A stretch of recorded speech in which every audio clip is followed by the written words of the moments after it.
In this video, I will show you how to create your first database in Alibaba Cloud. Here we are in the console or in the main portal in Alibaba Cloud. So we will navigate to ApsaraDB. We can search. So we have many options here, but for this case, we will create a relational database. We can choose PostgreSQL. So in this case, we will use this option here, ApsaraDB RDS. This is a special service for relational databases.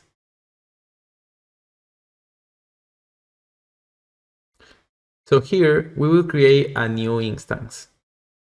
Let's create a new one.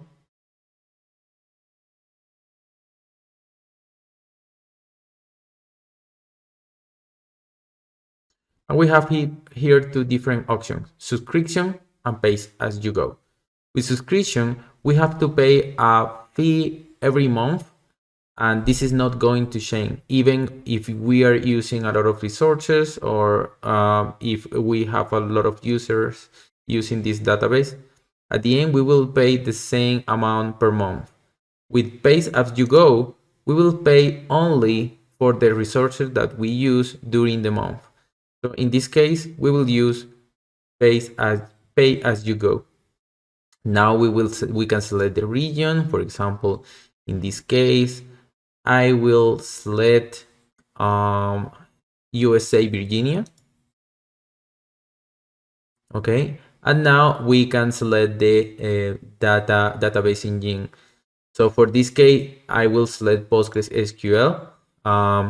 We have many options here, but for example, SQL Server is really expensive. So you have to take into account that because we have to pay the license in order to execute this one in Windows. But with PostgreSQL, we can select virtual machine with Linux, which is and we don't have to pay a license for this engine. So this is why this is really cheap. We will use basic edition in this case in order to reduce the cost. Okay, we can select this one, this storage type. And now we have here all the possibilities regarding virtual machines and the resources for this virtual machine that is going to host our database. So I suggest to use this one, which is the small one, is very small, and we don't have to pay a lot, actually, only $0.03 dollars per hour for this service.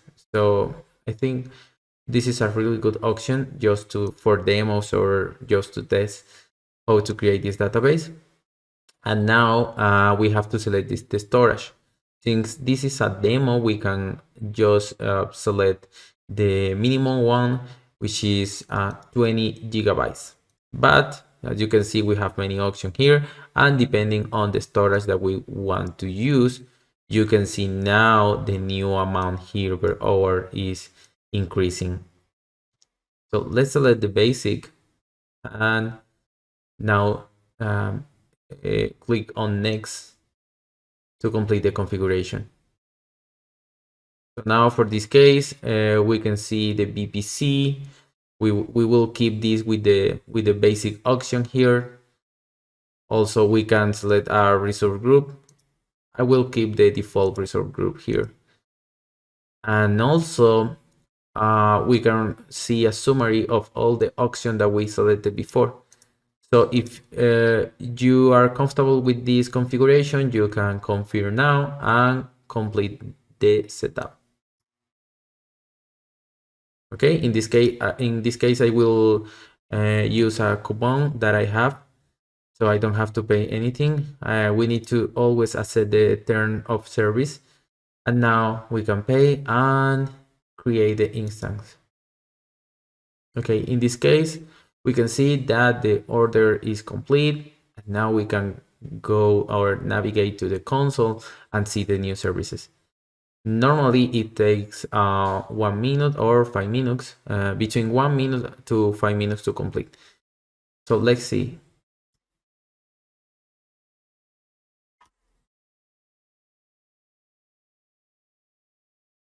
And some minutes later, we can see now in the ApsaraDB RDS section, we can see our new instance.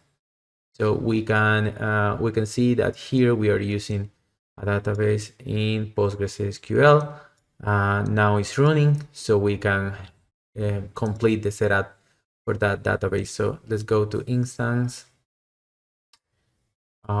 We can see that now is in creating status.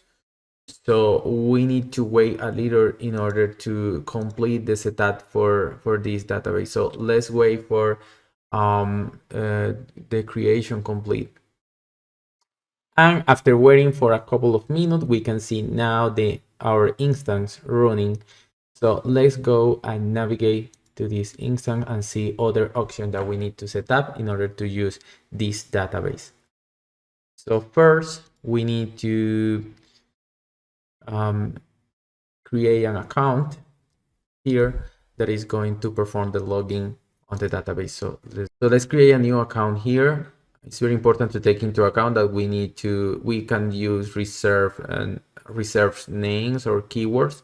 So let's use, for example, mteheran. Okay. Now we can use here privileged account in order to ground the permissions. And now in password, we can use a simple password.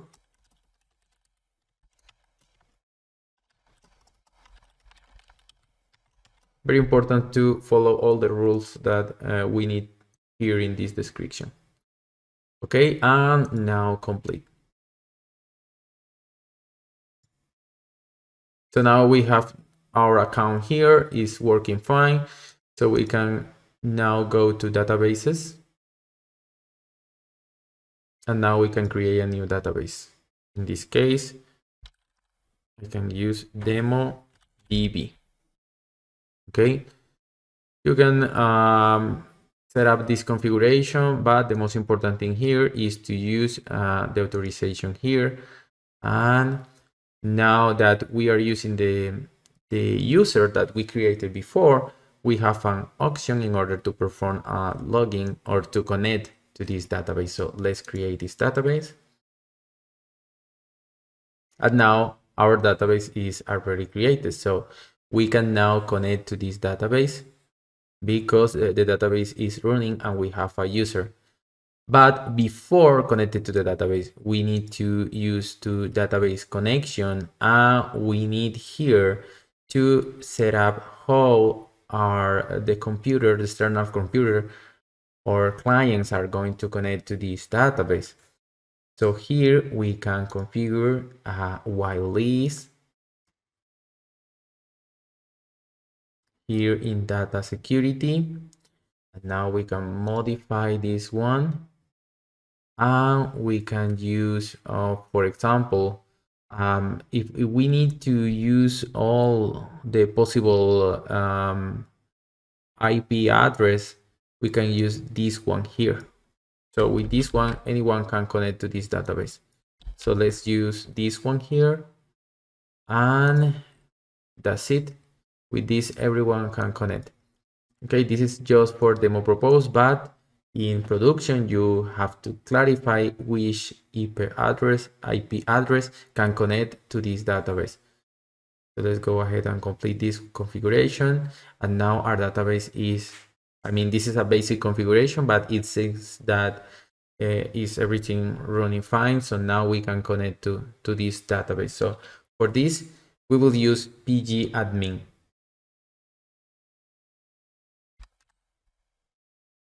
So now we are here in pgadmin. So we need to connect to the server. So in Alibaba Cloud, we have here the basic information. We have the name of this instance. We have all the general configuration. And also if we navigate to connection here, we can see this internal endpoint to connect internally, but we are looking for a public endpoint here. So let's go ahead and create a public endpoint in order to use the database for external clients. Okay, so now we have an external endpoint here, and this is the name of the server. We have also an account, so this is enough to connect. So let's copy this public endpoint, and now here we'll try to connect to this server. So add service, we can say DB Alibaba Cloud. Now we can navigate to connection.